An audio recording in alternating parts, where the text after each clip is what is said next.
नमस्ते बच्चों, कैसे हैं आप लोग? तो पढ़ाई लिखाई चल रही सब लोगों का? बहुत अच्छी बात है। सब लोग पढ़ते रहिए ध्यान से। क्या पढ़ना ही हमारी जिंदगी है। जब तक हम लोग पढ़ेंगे नहीं तो आगे बढ़ेंगे कैसे? क्या है कि नहीं? इसीलिए पढ़ने में कोई कंजूसी नहीं करने का है कि नहीं। चलिए, तो थोड़ा सा हम लोग आज एक प्यारा सा शायरी सुनते हैं कि राकेश सर ने क्या लिखा है भाई। खुशबू बनकर गुलों से उड़ा करते हैं, खुशबू बनकर गुलों से उड़ा करते हैं, धुआं बनकर पर्वतों से उड़ा करते हैं। ये कैंचियां खाक हमें उड़ने से रोकेगी, हम परों से नहीं हौसलों से उड़ा करते हैं। चलिए, तो हम लोग आज पढ़ेंगे क्लास 9th का चैप्टर नंबर एक्सरसाइज है 11 और उनका नाम भाई है वीर्त। यानी वीर्त से हम लोग थोड़ा सा परिचय पात्र होंगे इस क्लास में। क्या वीर्त किसे कहते हैं, फिर उससे संबंधित जितने भी थ्योरम आएंगे वो देखेंगे, है ना। तो सबसे पहले परिचय पात्र थोड़ा सा हो जाए और उसके बाद आगे हम लोग चलेंगे। क्या, तो थ्योरम देखने से पहले थोड़ा सा परिचय देख लेते हैं। सबसे पहले अगर आपसे कोई पूछ दे, ए भाई आप लोग कौन क्लास में पढ़ते हैं? तो 9th में पढ़ते हैं। तो तनी बताओ वृत्त किसे कहते हैं, क्या बताओगे? तब वृत्त का मतलब होता है कि एक निश्चित बिंदु से उसी निश्चित बिंदु तक ओ के रूप में खींची गई आकृति क्या कहलाती है? वृत्त कहलाती है। किसी को दिक्कत समझ में आई बातें? कि एक निश्चित बिंदु से हमने चलना शुरू किया और ओ के रूप में उसी आकार पर आकर के हमने क्या हो गया, रुक गया। इससे बनी आकृति क्या कहलाती है? वृत्त कहलाती है। किसी को दिक्कत? बहुत अच्छी। तो वृत्त समझ गए किसे कहते हैं। अगर आपसे कोई पूछे कि भाई वृत्त किसे कहते थे, क्या लिखेंगे? एक निश्चित बिंदु से उसी निश्चित बिंदु तक, उसी निश्चित बिंदु तक ओ के रूप में खींची गई आकृति को वृत्त कहते हैं। यहां तक किसी को दिक्कत? ये तो समझ गए। अब वृत्त में ना कुछ परिचय पात्र की चीजें हैं। उनका नाम पहला क्या है मेरे भाई? ये जो देख रहे हैं इसको हम लोग कहते हैं परिधि। क्या कहते हैं हम लोग? परिधि। ठीक है। अगर आपसे कोई पूछे परिधि किसे कहते हैं, क्या एक लड़का कह रहा है कि हमारे बगल में एक लड़की का नाम परिधि है। हाँ हाँ, हमने गौर किया है मैथ में अधिकांश जो नामे हैं सब लड़कियों ने अपना नाम रख लिया उठा करके, कि जो किताब पढ़ेगा जब लड़का लोग तो हमारा नाम लेते रहेगा। बाप रे, कभी रेखा, कभी किरण, कभी बिंदु। हाँ बताइए। देखिए, ये लोग बिंदु पर आती है तो बहुत, क्या कोई बात है क्या भाई? बिंदु से परिधि, परिधि किसे कहते हैं? तब वृत्त की बाहरी घेरा, ये बाहरी जो घेरा है ना परिधि कहलाती है। अंदर में घेरा नहीं होता है, परिधि कहलाती है। यहां तक किसी को दिक्कत? अब इन परिधि के बीच में एक रहता है, इसको कहते हैं हम लोग त्रिज्या। केंद्र से ऐसे, केंद्र से ऐसे वो है, यहां मिला दिए। कोई दिक्कत? तो ब्लैक वाली है, क्या है ये? त्रिज्या कहते हैं। इसको क्या बोलेंगे हम लोग? तो लिखेंगे वृत्त की केंद्र से, केंद्र से परिधि के किसी बिंदु को, किसी बिंदु को मिलाने वाली रेखा त्रिज्या कहलाती है। हो गया। केंद्र से परिधि के किसी बिंदु को मिलाएंगे तो क्या कहलाएगी हमारी? यहां तक किसी को दिक्कत समझ में आ गई बातें? चलिए, ये समझ रहे थे। अब एक चीज और ध्यान रखिएगा, नोट, किसी वृत्त के सभी त्रिज्या समान होती है, समान होती है। किसी वृत्त की जितनी भी त्रिज्याएं होगी ना, वो क्या होगी? समान, बराबर होती है। याद रखिएगा नोट। जैसे मान लीजिए इसी में हम ऐसे करके खींच दिए, तो ये जितनी लंबी होगी उतनी लंबी ये, उतनी लंबी है, उतनी लंबी है, उतनी लंबी है, उतनी लंबी है, उतनी लंबी है, उतनी, है ना, सब सेम सेम होंगे। कोई दिक्कत? किसी को दिक्कत? समझ में आ रही बातें? चलिए, तो क्लियर हो गया। चलिए अब आगे चलेंगे। एक होता है व्यास, एक क्या होता है? व्यास। भाई व्यास किसे कहते हैं? तो देखिए, एक वृत्त आप खींचिए, ये केंद्र है, तो एक छोर से दूसरे छोर को मिलाए, एक छोर से दूसरे छोर को मिलाए, जो केंद्र से होकर जाएगी वह क्या कहलाएगी? व्यास कहलाएगी। तो लिखेंगे परिधि के दो बिंदुओं को मिलाने वाली रेखा जो केंद्र से जाती है व्यास कहलाती है। हो गया। अगर केंद्र से होके जाएगी तो क्या कहलाएगी वो? यहां तक कोई दिक्कत? चलिए, अब याद रखिएगा नोट में, किसी वृत्त में जितनी भी व्यासें खींची जाएगी, किसी वृत्त में जितनी भी व्यासें खींची जाएगी, सबकी लंबाइयां क्या होती है? बराबर होती है। ठीक है, नोट लिख देंगे आप। किसी वृत्त की सभी व्यास समान होती है। किसी वृत्त की जितनी भी व्यास होती है ना, क्या होती है? अगर इस व्यास की लंबाई 10 होगी तो दूसरे का भी कितना होगा? तीसरे का भी कितना होगा? चलिए, इतना तो आप समझ गए। अब यहां से एक चीज और आप समझ लीजिए, यहां पर जगह नहीं है तो हम इधर ले लेते हैं। त्रिज्या जो होती है ना, याद रखिएगा, त्रिज्या वो व्यास का आधा होता है, व्यास का आधा। यानी त्रिज्या जो होगी वो व्यास का क्या होगी? अगर मान लीजिए व्यास अगर 10 है तो त्रिज्या कितनी हो जाएगी? 5 हो जाएगी। अगर त्रिज्या व्यास हमारा 40 है, त्रिज्या कितनी हो जाएगी? कोई दिक्कत? अगर हमारा व्यास 16 है, त्रिज्या कितनी हो जाएगी? हो गया। नोट, जो व्यास होता है ना, व्यास वो त्रिज्या की 2 गुनी होती है। त्रिज्या की क्या होती है? ये बट्टा वाला ऊपर जाएगा तो गुना नहीं हो जाएगा, वही बात है। अगर मान लीजिए त्रिज्या अगर 6 है तो व्यास कितना हो जाए? दुगुना हो गया। त्रिज्या अगर 0.01 है तो व्यास कितनी हो जाएगी? 0.2 नहीं हो जाएगी, गुना कर दीजिए 2 से, कोई दिक्कत? तो त्रिज्या से दुगुना होता है व्यास, व्यास का आधा होता है। इतना समझ में आई गई? अब आगे चलते हैं। एक चीज नीचे जगह नहीं, हम ऊपर ले लेते हैं। एक हमें खींचना होता है जीवा। जीवा किस चिड़ैया का नाम है भाई? कोई अगर आपसे पूछ दे, ए भाई जीवा किसको कहते हैं, तो जीवा तो हमारे क्लास में एगो लड़की पढ़ती थी, उसका नाम था जोवा। जीवा नहीं था, नाम जोवा था, है कि नहीं? क्या नाम था? जिया था। यहाँ जीवा है कि नहीं? थोड़ा सा डिफरेंस है। चलिए, तो उसी के नाम से याद करेंगे। देखिए केंद्र है ना, तो एक केंद्र से नहीं जाएगी, थोड़ा सा अलग होके जाएगी, अलग होके जाएगी। समझ में आ रही बात है? अलग होके जाएगी, अलग होके। तो ये क्या कहलाएगी हमारी? हो गया। तो लिखेंगे परिधि के दो बिंदुओं को मिलाने वाली रेखा जो केंद्र से नहीं जाती है, केंद्र से क्या कहलाएगी? जीवा कहलाएगी। क्या कहलाएगी? जीवा कहलाती है। यहां तक किसी को दिक्कत?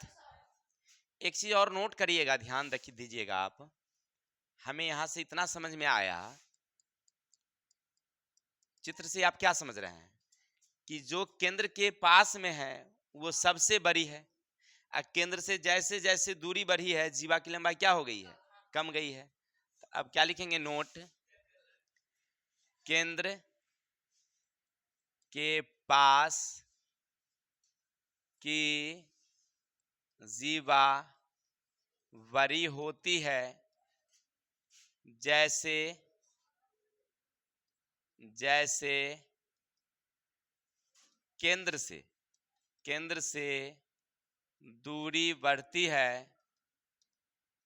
जीवा छोटी होती जाती है। नोट कर लीजिएगा। किसी भाई को दिक्कत? एक चीज और याद रखिएगा, अगर आपसे कोई पूछ दे, ए बुआ सबसे बड़ी जीवा कौन होगी, तो केंद्र के पास वाली यानी व्यास। सबसे बड़ी जीवा कौन होगी, व्यास। कोई दिक्कत? सबसे बड़ी जीवा कौन? इतनी बातें आपको याद रखनी चाहिए वृत्त से संबंधित। ऐसे और सारी बातें होती हैं जो हम लोग क्लास 10th में देखेंगे, लेकिन फिलहाल आप इतना याद जरूर रखिए। इसका स्क्रीनशॉट लीजिए, आप लोग नोट कर लेंगे अपनी कॉपी में, याद कर लेंगे। कल हम आपको देखेंगे कि आपने क्या याद किया और कहाँ नोट किया है, ठीक है।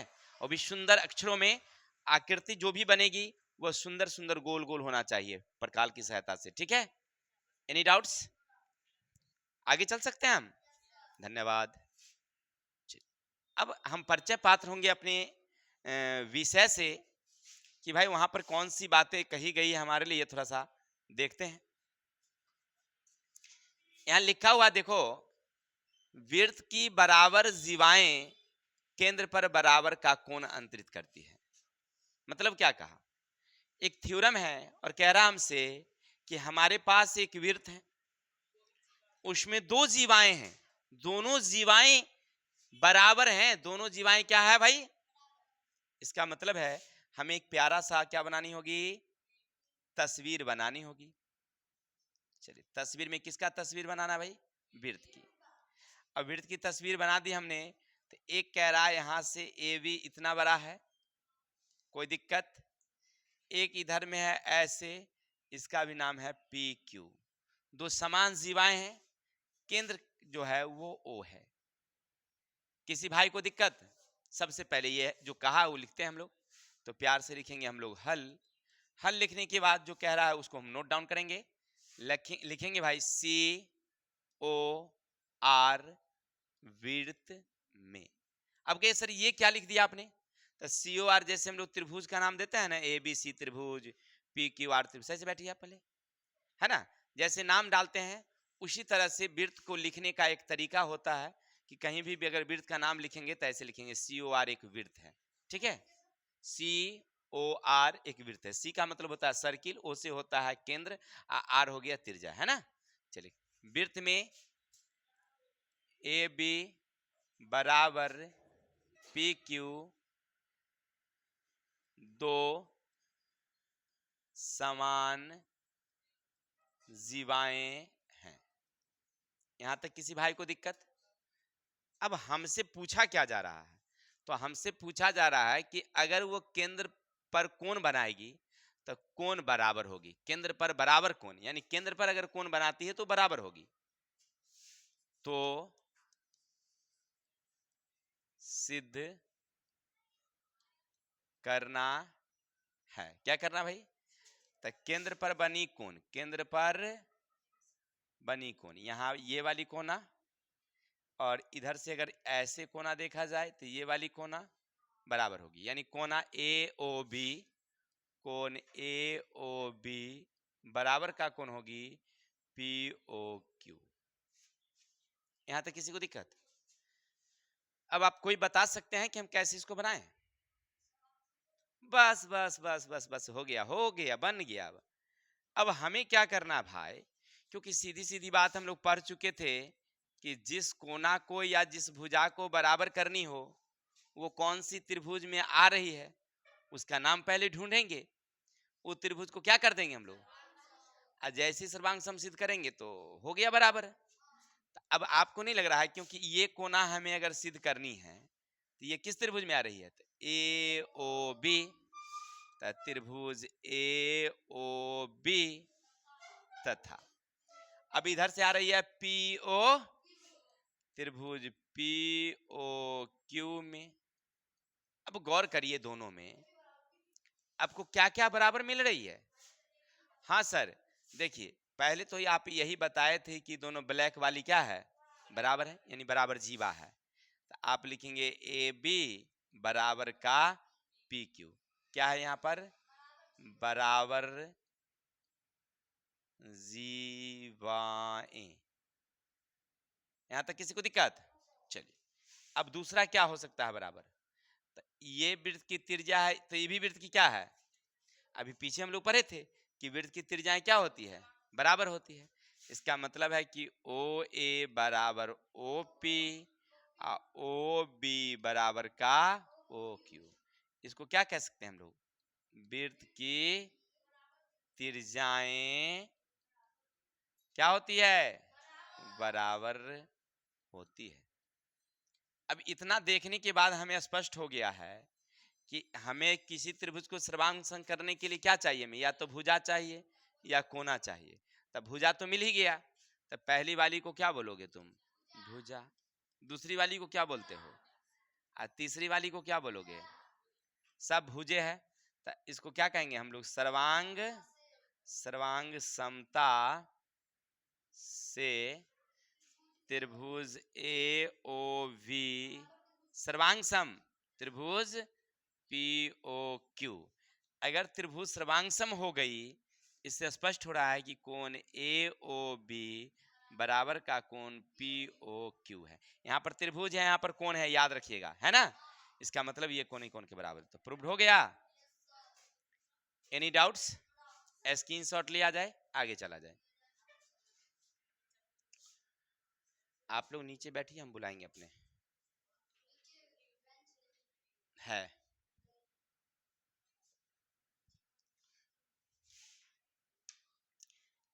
चलिए मेरे शेर, एक क्वेश्चन, हाँ एगो चीज, शेर बोलने से हमको एगो चीज याद आया। अच्छा बताइए, आप लोगों को अगर हम जानवर कहें तो अच्छा लगेगा कि दुख? दुख लगेगा। से जानवर बोलेंगे तो क्या लगेगा? आज शेर क्या है भाई, वो भी तो जानवर है। शेर कह दिए तो बड़ा खुश हो जाता है। चलिए भाई, लेकिन ये बात है कि सब जानवर में थोड़ा जानवर का मतलब हुआ कि खरबको वाला, और शेर का मतलब किंग वाला, है कि नहीं? इसीलिए खुश हो जाते हैं भाई। चलिए आइए, ये थोड़ा सा मनोरंजन था। यदि वृत्त की दो जीवाओं द्वारा केंद्र पर अंतरित कोण बराबर हो तो सिद्ध करिए जीवाएं बराबर होगी। देखिए अभी जो हम लोग पढ़े ना, ठीक उसका विपरीत कह दिया। क्या कह दिया आपसे? कि बउआ जी हमारे पास एक प्यारा सा क्या है? वृत्त है। एक प्यारा सा क्या भाई? वृत्त है। किसी को दिक्कत है? हलवीना का मुंह बन गया। चलिए जो भी, अब कह रहा देखिए केंद्र क्या है भाई? ओ है। केंद्र क्या है? हैं? ठीक है तो गोल है। चलिए जो भी है बन गया तो क्या करिएगा। अब यहाँ कह रहा है कि एक जीवा ये है ए बी वाली, और एक जीवा और है इधर से, इसका नाम है पी क्यू वाली। क्वेश्चन कह रहा है आपसे कि ये केंद्र पर ऐसे कोण जब बनाती है तो ये कोना, और ऐसे जब कोना बनाती है तो ये कोना, दोनों बराबर हैं। दोनों क्या है? तो हमें ये सिद्ध करनी है कि ब्लैक ब्लैक वाली यानी ए बी बराबर पी क्यू, जीवा बराबर है ना। तो आप क्या लिखेंगे? प्यार से पहले हल लिखेंगे, लिखेंगे सी ओ आर वृत्त में ए बी तथा पी क्यू जीवा है, यही कह रहा है। साथ साथ कह रहा है कोण ए ओ बी बराबर कोण पी ओ क्यू है। साथ ये भी कह रहा था कि ये केंद्र पर ना बराबर की कोण अंतरित करती है। जब इतना कह ही दिया मुझे, तो हम क्या लिखेंगे? तो सिद्ध करना है, क्या करनी है भाई? तो ए बी बराबर का पी क्यू। ए बी जो है ना वो पी क्यू के क्या है, बराबर है। तो प्यार से क्या लिखोगे तुम? अब हमें पता है कि जब हमें भुजा को बराबर करनी हो या कोण को बराबर करनी हो तो क्या करोगे? तब भुजा और वर्ग को देखते हुए, सॉरी, भुजा और कोण को देखते हुए जिसमें आएगी उस त्रिभुज का नाम लेके उसको क्या कर देंगे, सर्वांग सम। चलिए, तो इतना अगर आप समझ ही गए हैं तो प्यार से क्या लिखेंगे? हमें ये वाली सिद्ध करनी है, तो ये इस त्रिभुज में आ रही है, क्या नाम है उसका? ए ओ बी। और दूसरे का क्या नाम है? पी ओ क्यू में। अब आपको नहीं लग रहा है कि ओ ए बराबर ओ पी, ओ बी बराबर ओ क्यू, ये क्या है? वृत्त की बराबर बराबर त्रिज्याएं हैं। चलिए, इतनी बातें अगर आप समझ गए हैं तो आगे बढ़ा जाए, क्योंकि देखिए ये वाली इसके बराबर हो गई, ये वाली इसके बराबर हो गई, और ये वाली कोना ई कोना के क्या होगी, बराबर होगी। यानी कोण दोगे ए ओ बी बराबर का कोण पी ओ क्यू। कैसे? तो प्रश्न से, प्रश्न में लिखा हुआ है कि हम केंद्र पर कोण जो बना रहे हैं वो कोण क्या है? तब पहली वाली क्या हुई हमारी? भुजा। दूसरी वाली क्या हो गई? और तीसरी वाली क्या हो गई? कोण। इसको कह देंगे हम लोग सर्वांग समता से त्रिभुज ए ओ वी सर्वांगसम त्रिभुज पी ओ क्यू। अगर त्रिभुज सर्वांगसम हो जाए तो उसकी सभी भुजाएं और सभी कोण क्या होती है? इसीलिए ए बी बराबर का हो जाएगा पी क्यू। प्रूव्ड हो गया? एनी डाउट किसी को? तो स्क्रीनशॉट लीजिए, फिर आगे चलते हैं।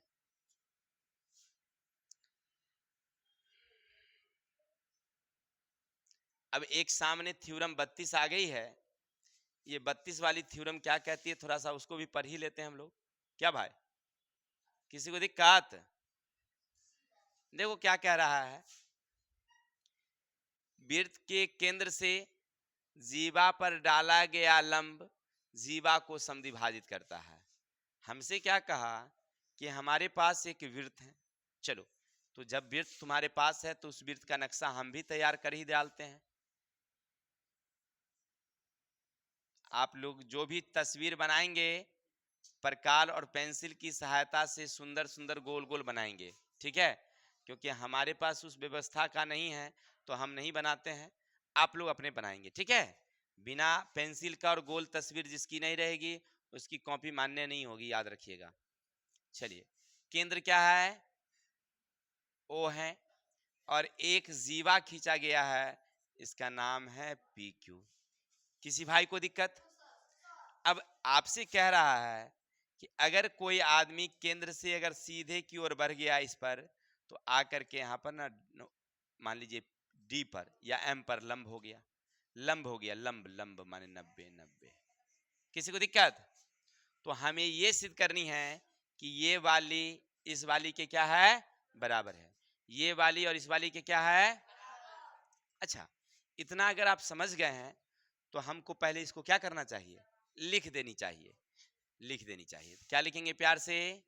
हल सी ओ आर वृत्त में पी क्यू जीवा पर केंद्र ओ से ओ एम लंब है।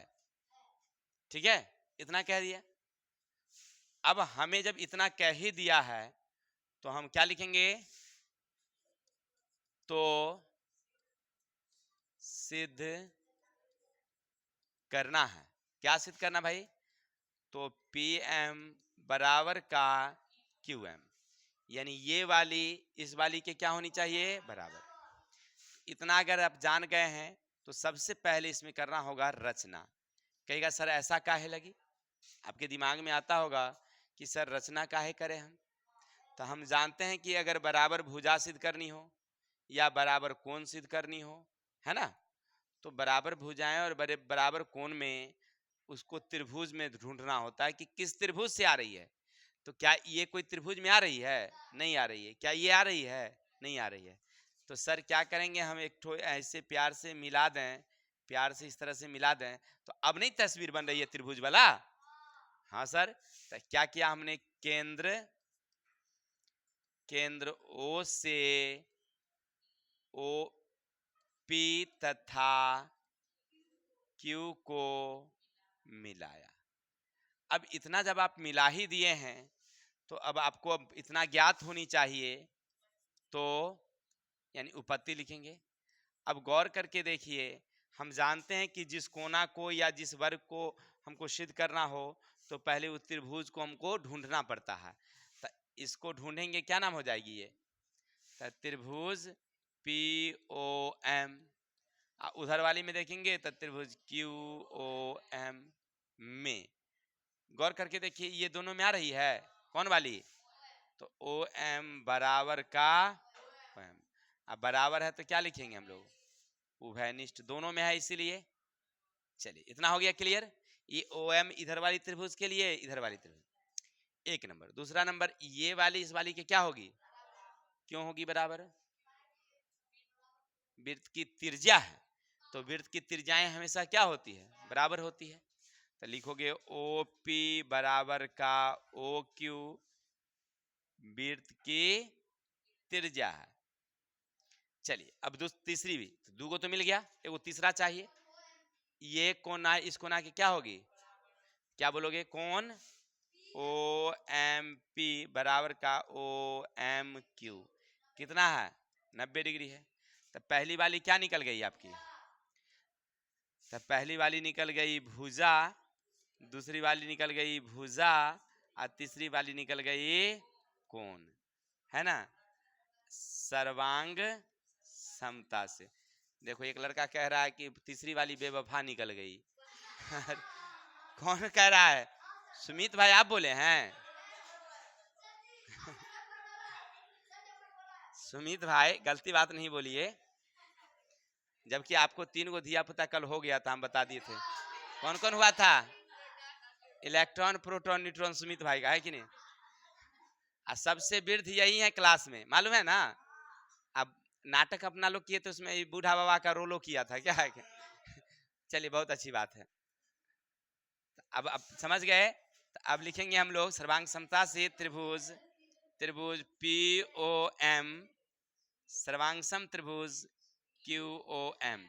अब हमारी त्रिभुज अगर सर्वांगसम हो गई है, इसका मतलब है कि सभी भुजाएं और सभी कोण, इसीलिए लिखेंगे पी एम बराबर का क्यू एम। किसी को दिक्कत? प्रूव्ड हो गई? Any doubts? स्क्रीनशॉट लीजिए, आगे चलते हैं। उम्मीद है क्लास समझ में आ रहा होगा सब लोगों को। अब आगे चलते हैं, क्या कहता है सुनते हैं थोड़ा सा। देखिए, एक क्वेश्चन प्यारा सा हमें दे रखा है, हिल जाता पता नहीं। कह रहा क्वेश्चन में, वृत्त के केंद्र और जीवा के मध्य बिंदु, समझिएगा, वृत्त के केंद्र और जीवा के मध्य बिंदु को मिलाने वाली रेखा जीवा पर लंब होती है। अब हमसे क्या कहा भाई कि हमारे पास एक इस तरह की प्यारी सी वृत्त थी, हो गया?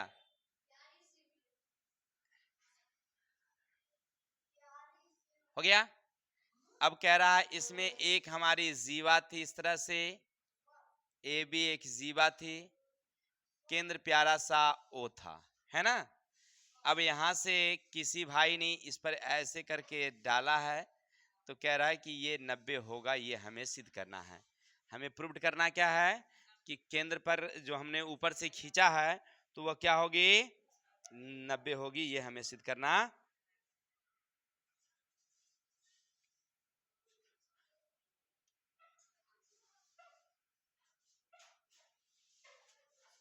चलिए, देखिए, डिस्टर्ब नहीं करिए।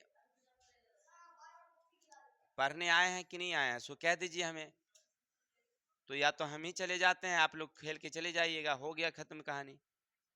बताइए, कितना मनोरंजन से पढ़ रहे हैं, फिर भी बदमाशी हो रही है। चलिए देखो क्वेश्चन जो कह रहा है ना, सबसे पहले जो क्वेश्चन कह रहा है उसके हिसाब से तस्वीर बनाइए, तस्वीर जो बनी हुई है उसके हिसाब से लिख डालिए। हो गया? तो क्या लिखोगे? प्यार से हल लिखना है। अब इसको जब प्यार तुम दे ही रहे हो तो थोड़ा सा और प्यार दे दो। क्या लिखोगे? COR वृत्त में AB जीवा पर केंद्र O से OD, मान लीजिए इसको D ही दे देते हैं, OD खींचा गया है। OD खींचा। अब इतना खींचने के बाद हमसे कहा तो सिद्ध करना है OD लंब AB होगी। ये हमें दर्शाइए कि OD जो है ना AB पर लंब है, यानी ये 90 होगा, ये हमें बताना है। तो जब हम जानते हैं कि इस तरह की तस्वीर पीछे में हमने देखा था, तो यहाँ से प्यार से क्या करना पड़ा था? हमें रचना करना पड़ा था। तो दुलार से इसका रचना एक कर ही देते हैं हम लोग, दुलार से, दुलार दुलार दुलार से रचना कर देते हैं। ऐसे ऐसे क्या कर दिया आपने? O से A तथा B को मिलाया। किसी को दिक्कत? जब इतना आप कर ही दिए हैं तो क्या लिखोगे यहाँ पर? उपपत्ति लिखोगे। उपपत्ति लिखने का मतलब है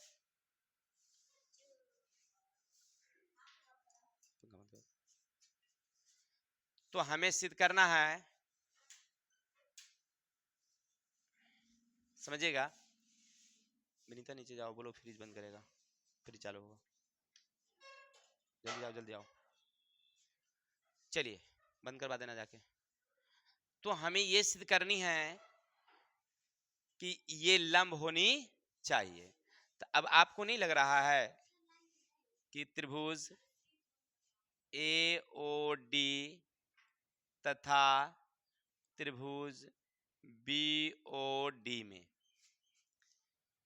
AOD BOD में आपको क्या क्या बराबर मिल सकती है?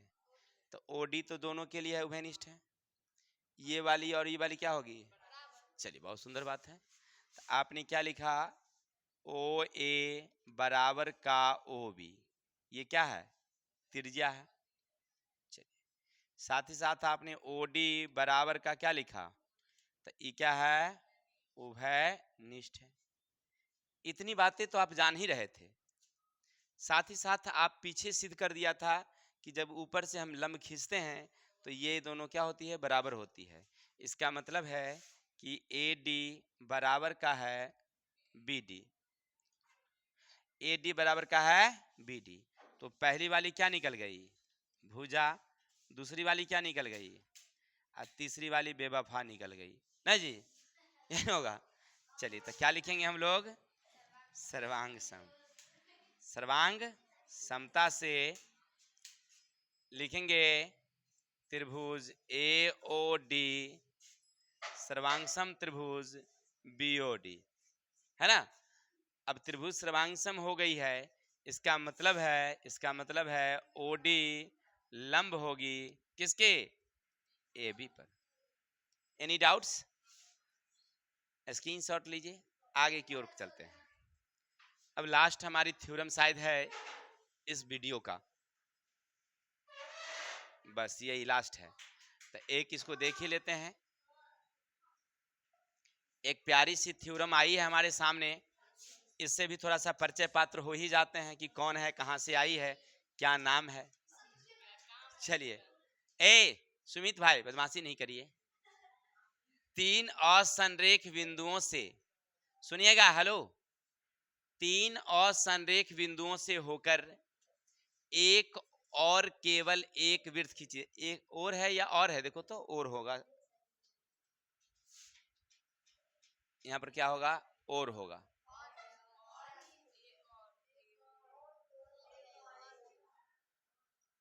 चलिए और ही है, बहुत सुंदर है। देखिए हमसे कहा जा रहा है कि 3 असंरेख बिंदु है। 3 असंरेख बिंदु समझ रहे हैं कि एक लाइन में 3 गो नहीं है, ठीक है। चलिए जैसे मान लीजिए सपोज दैट कि एक यहाँ है, बी यहाँ है, ए वाली यहाँ है और बी वाली, तो सी लाइन में होना चाहिए, लेकिन कहता नहीं यहाँ नहीं, तुम उल्टा कर दो, साइड इधर कर दो और संरेख कर दो। माने एक लाइनिंग में नहीं होना चाहिए, या तो ये दोनों तीनों लाइन में नहीं होना चाहिए, या ये दोनों तीनों लाइन में नहीं होना चाहिए। क्या बोले? तीनों लाइन में नहीं होना चाहिए, असंरेख है। तीन, तो आपने क्या लिखा? प्यार से क्या लिखोगे?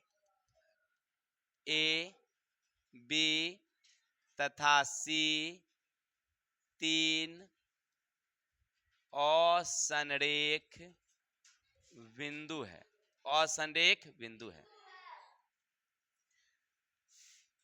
तो सिद्ध करना है, क्या करना है मेरे शेर? कि एक वृत्त खींची जा सकती ए बी तथा सी वृत्त की परिधि पर होगी। मतलब क्या? ये तीनों से वो वृत्त खींची जा सकती है। अच्छा, कैसे खींच सकते हैं? कोई बता सकते हैं क्या हमें? बिल्कुल बता सकते हैं आप। देखिए, सबसे पहले क्या करेंगे? प्यारा सा हम लोग रचना करेंगे।